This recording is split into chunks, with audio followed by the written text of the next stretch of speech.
Let's look at rationalizing the denominator of a radical expression. What the heck? It says rationalize the denominator. What's that mean?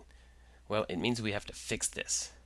Why? Because there's a math rule. What's wrong with it? It's breaking a math rule that says no radicals are allowed in the denominator of a fraction. Okay, so that's not allowed. We have a really quick and easy trick or tool to fix that. And here it is.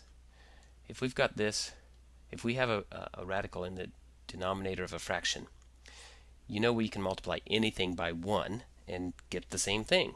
So why don't we multiply this by 1, but make that 1 look like a radical 2 over radical 2. You agree that this is 1.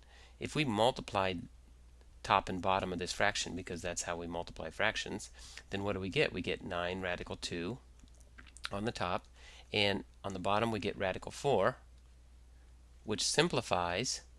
The 9 radical 2 stays the same, but the radical 4 on the bottom becomes 2. And that is an acceptable answer, and it's exactly the same as our original. 9 over radical 2 is the same thing as 9 radical 2 over 2. Okay, what about one more example? Let's take a look at this one. Sometimes you've got an entire fraction under the radical. Keep in mind, we can use our math rule, very similar to the multiplication. The square root of 7 over 10 can be rewritten as the square root of 7 over the square root of 10.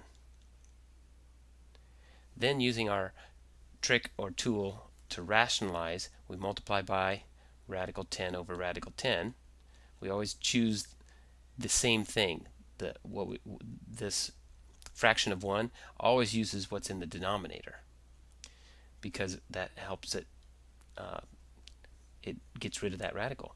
So what do we end up with? We end up with the square root of 70 over 10. And we always have to check to see whether or not this radical simplifies. Can we think of a perfect square that goes into 70?